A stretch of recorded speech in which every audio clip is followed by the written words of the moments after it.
অনেক দস্তাদস্তি করার পরে শেষ পর্যন্ত তারা আমাকে ছাড়লো না। আমার কাছে তো আসতে আসতেই আমাকে তো নষ্ট করছেই, কিন্তু আমার ভাবিকেও ছাড়লো না। বলতে পারেন লাভটা কি হলো এখানে? কোনো লাভ হলো না। আমাদের দুই ননদ ভাবির সাথে সারা রাত তারা নির্যাতন করছে।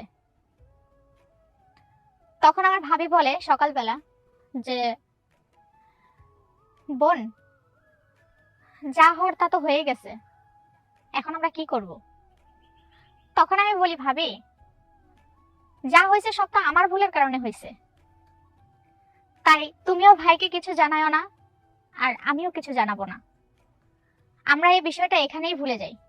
এটা তোমার জন্য ভালো, আমার জন্য ভালো। আর যদিও জানাও, আসসালামু আলাইকুম, আশা করি সবাই ভালো আছেন। আপনাদের দোয়ায় আমরাও ভালো আছি। আজকে একটা চরম বাস্তব ঘটনা আপনাদের মাঝে তুলব। আমার নাম আখি, আমার বাড়ি শেরপুর। আমি যেটা বলবো সেটা আমার ও আমার ভাবির সাথে বাস্তব ঘটনা ঘটছে। আমার ভাবি সবে আমাদের বাড়িতে আসছে। আমার ভাই নতুন বিয়ে করছে, তো আমার ভাই তো ব্যস্ত থাকে সব সময়, যার জন্য আমরা কখনো ভাইকে নিয়ে যাওয়ার কথা ভাবি না, ঘুরতে নিয়ে যায় না, তাই বলি না। আর বাড়ি থেকে তো কেউ নিয়েই যায় না আমাদের। তো একদিন ভাবিকে বললাম, ভাবি, তোমার তো নতুন বিয়ে হয়েছে, এখন আমার মনে চাইতেছে যে ঘুরতে যাই, তুমি কি যাবা আমার সাথে? ভাবি বলতেছে, তোমার ভাইকে না বলে যাবো? আমি বললাম, চলো না, ভাই জানবে না, ভাই আসার আগে আগে আমরা চলে আসবো। বললো ঠিক আছে, চলো। কারণ ভাবিরও তো মনে চায়, সেও তো বাবার বাড়ি থেকে আসছে, তারও তো মনে চায় একটু ঘুরতে। কারণ একটা মেয়ে যখন বাবা মার বাড়ি থেকে শ্বশুর বাড়িতে আসে, তখন তার সঙ্গ দেওয়ার মতো কেউ থাকে না। তো এই হচ্ছে বিষয়। এখন আমরা মূল ঘটনায় যাব। আমি আর আমার ভাবি নৌকা ভবনে গেছিলাম। অনেকদিন পরে নৌকা ভবনে যায় আমাদের অনেক ভালো লাগছিল, পুরো মনটা আকাশের মতো লাগছিল। কিন্তু আমার ভাবিও অনেক খুশি ছিল। আর মানে এক কথা বলতে, দুই ননদ ভাবি মিলে বের হয়েছি, অনেক ভালো লাগছিল। আমরা অনেক খাওয়া দাওয়া করছি। তারপরে হচ্ছে নৌকা ভবনে যখন উঠছি, তখন আমাদের সাথে একটা চরম মাপের দুর্ঘটনা ঘটে। সেটা হতেছে, কিছু ফালতু পোলাপান ছিল যারা হচ্ছে মেয়েদেরকে বাজে কথা বলে, বাজে ইঙ্গিত দেয়, এরকম কিছু। আসলে সবাই তো ভালো হয় না। তো আমার ভাবি একটু দেখতে সুন্দর ছিল, মাশাল্লাহ, যার জন্য তারা আমার ভাবির দিকে নজর দেয়। তারা আমার ভাবিকে কুপ্রস্তাব দেয় তাদের সাথে সহবাস করার জন্য, এবং কি তারা জোর করে অনেক। তখন আমি ভাবলাম, ভাবি তো আমার কথায় আসছে, ভাবি তো আসতে চায় নাই, আমরা নিয়ে আসছি। তাহলে আমি যেহেতু নিয়ে আসছি, আর যদি কিছু হয় তাহলে তো ভাই আমাকেই বকা দিবে, আমি তো বাড়িতে থাকতে পারবো না। তাহলে অবশ্যই এই সমাধানটা আমাকে করতে হবে। অনেক ভাইবা চিনতে আমি অনেক রিকোয়েস্ট করলাম ওনাদের কাছে যে আমার ভাবিকে ছেড়ে দেন, আমার ভাবি আমাদের বাড়িতে নতুন আসছে, এভাবে তাকে হেনস্থ করবেন না। কিন্তু তারা কথা শুনলো না। তারা বলতেছে, তুই কে বলার?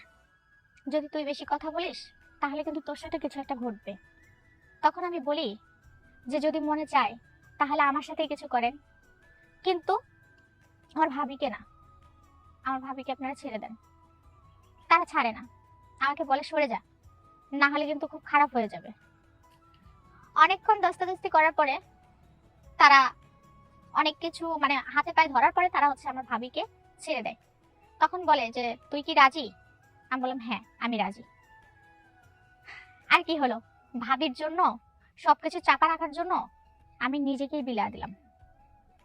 যখন আমি বিলিয়ে দিছি নিজেকে, তখন আমার ভাবি অনেক কান্না করছে। অনেক দস্তাদস্তি করার পরে শেষ পর্যন্ত তারা আমাকে ছাড়লো না। আমার কাছে তো আসতে আসতেই আমাকে তো নষ্ট করছেই, কিন্তু আমার ভাবিকেও ছাড়লো না। বলতে পারেন লাভটা কি হলো এখানে? কোনো লাভ হলো না। আমাদের দুই ননদ ভাবির সাথে সারা রাত তারা নির্যাতন করছে। তখন আমার ভাবি বলে সকালবেলা যে, বোন, যা হওয়ার তা তো হয়ে গেছে, এখন আমরা কি করব? তখন আমি বলি, ভাবি যা হয়েছে সব তো আমার ভুলের কারণে হয়েছে, তাই তুমিও ভাইকে কিছু জানাও না, আর আমিও কিছু জানাবো না। আমরা এই বিষয়টা এখানেই ভুলে যাই। এটা তোমার জন্য ভালো, আমার জন্য ভালো। আর যদিও জানাও, আমি আমার ফ্যামিলিতে বকা খাই, যা কিছু হোক, আমি কিন্তু জায়গা পাবো, তুমি কিন্তু পাবা না, তোমাকে রাখবে না। তখন আমার ভাবি বলে, তুমি ঠিক বলছো। তো অনেক ভাবা চিন্তা করার পরে ভাবি বলল, ঠিক আছে, আমরা আর কখনো একা বের হব না।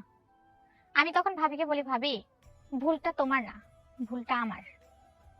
কারণ আমি গার্জিয়ান ছাড়া, ভাইকে ছাড়া তোমাকে নিয়ে বাহিরে আসছি। আমার বোঝা উচিত ছিল আমরা দুইটা মেয়ে মানুষ, কিন্তু না বুঝে আমি তোমাকে জোর করে নিয়ে আসি।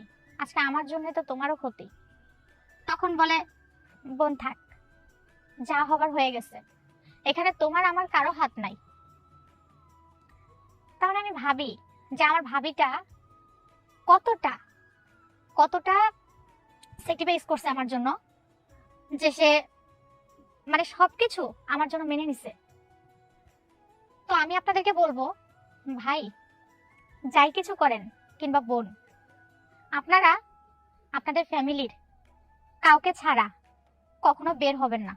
এটা আপনাদেরই ক্ষতি। অবশ্যই যে কোনো কাজ করবেন ফ্যামিলিকে বুঝাবেন, আর এটা আপনার জন্য ভালো, আপনার ফ্যামিলির জন্য ভালো। আশা করি আমার গল্পটা আপনাদের ভালো লাগছে। আর নতুন নতুন গল্প পাইতে অবশ্যই চোখ রাখবেন। আসসালামু আলাইকুম।